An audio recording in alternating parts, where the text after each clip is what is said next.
ভূপতিনগর থানার ওসি গোপাল পাঠক কেন এসেছিলেন ময়নার বাগচায় বিজেপি সমর্থকের দেহ উদ্ধারে? প্রশ্ন তুললেন অভিজিৎ গঙ্গোপাধ্যায়। ময়নার বিজেপি বিধায়ক অশোক দিন্দাকে ভূপতিনগর থানার ওসির বিরুদ্ধে এফআইআর করার পরামর্শ দিলেন তমলুকের বিজেপি প্রার্থী। নিজের এলাকা ছেড়ে অন্য এলাকায় কেন গিয়েছিলেন ভূপতিনগর থানার ওসি, এই প্রশ্ন তুলেছেন শুভেন্দু অধিকারীও।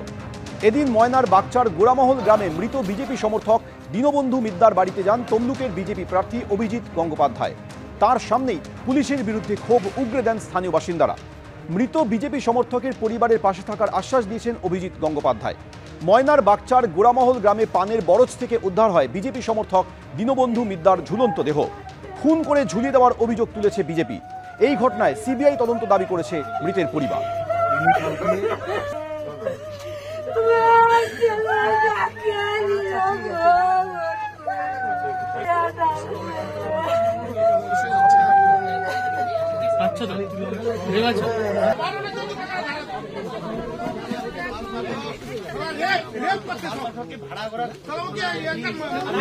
বিজেপির সঙ্গে যোগাযোগ থাকলে তাকেই টার্গেট করা হচ্ছে। এখানে একজন মানুষ তো বললেন যে এখনো পর্যন্ত তৃণমূলের কেউ তো খুন হয়নি, যারা খুন হচ্ছেন সবাই বিজেপিরই হচ্ছেন। মমতা ব্যানার্জির পুলিশ এরা বাছাই করে করে যারা বিজেপি কর্মী তাদের বিরুদ্ধে বিভিন্ন রকমের মিথ্যে মামলা সাজাচ্ছে, মিথ্যে মামলা দিয়েছে। পুলিশের হুমকি দেওয়া হচ্ছে, এইসব অভিযোগ ওনারা করলেন। এদিকে বিজেপি কর্মীর মৃত্যু নিয়ে শুভেন্দু অধিকারী তিনি দাবি করছেন নিরপেক্ষ তদন্ত হলে প্রমাণিত হবে খুন হয়েছেন ময়নার এই বিজেপি কর্মী। ওই জন্যই পরিবার হাইকোর্টে গেছে, সোমবার মামলা আছে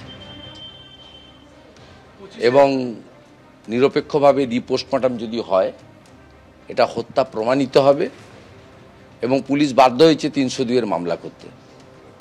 তারপরে পরিবারকে বলবো পুলিশ ইনঅ্যাকশনের জন্য রিট করতে এবং আমরা আইনি সাহায্য দেবো। গতকাল আমাদের প্রতিবাদ হয়েছে, আজকে বিকালেও সম্মানীয় তাপসী মণ্ডল, সম্মানীয় অশোক দিন্দা এবং প্রার্থী অভিজিৎ গাঙ্গুলির নেতৃত্বে বাগচাতে ধিক্কার মিছিল। এদিকে অস্ত্র খুঁজতে সন্দেশখালিতে এনএসজি যাওয়ার পর এবার আক্রমণে মুখ্যমন্ত্রী মমতা বন্দ্যোপাধ্যায়। তিনি বলছেন যে চকোলেট বোমা ফাটালো সিবিআই, এনএসজিকে পাঠিয়ে দেওয়া হচ্ছে, রাজ্য পুলিশকে না জানিয়ে অভিযান করানো হচ্ছে, কোথা থেকে কি পাওয়া গেছে কেউ জানে না। নিজেরা যে অস্ত্র রাখেনি তার কি কোনো নিশ্চয়তা আছে?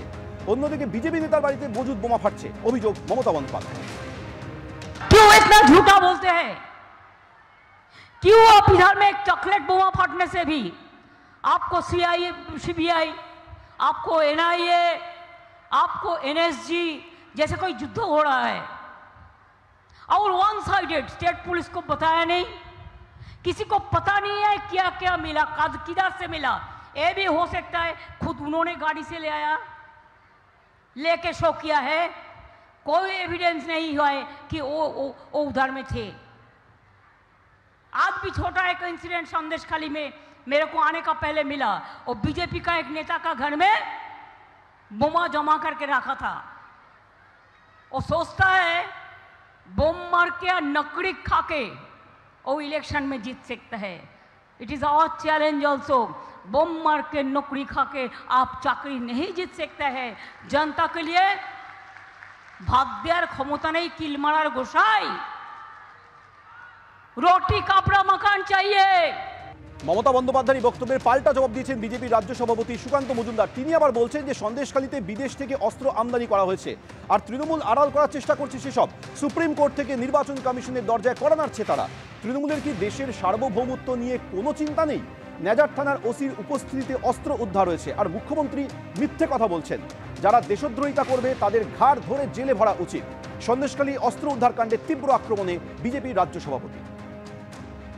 সিবিআই এই তদন্ত নিজের ইচ্ছেই করছে না, কোর্ট বলেছে তদন্ত করতে।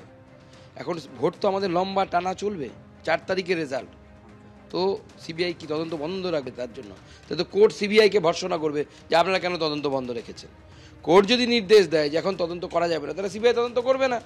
আর ফাঁকা জায়গায় কি, সেখানে তো পুলিশের উপস্থিতিতে যথারীতি নাজার থানার ওসির উপস্থিতিতে এই তদন্ত চলেছে এবং সার্চ চলেছে এবং সেই ওসি থেকে থাকা অবস্থায় মাটি খুঁড়ে এগুলো উদ্ধার হয়েছে।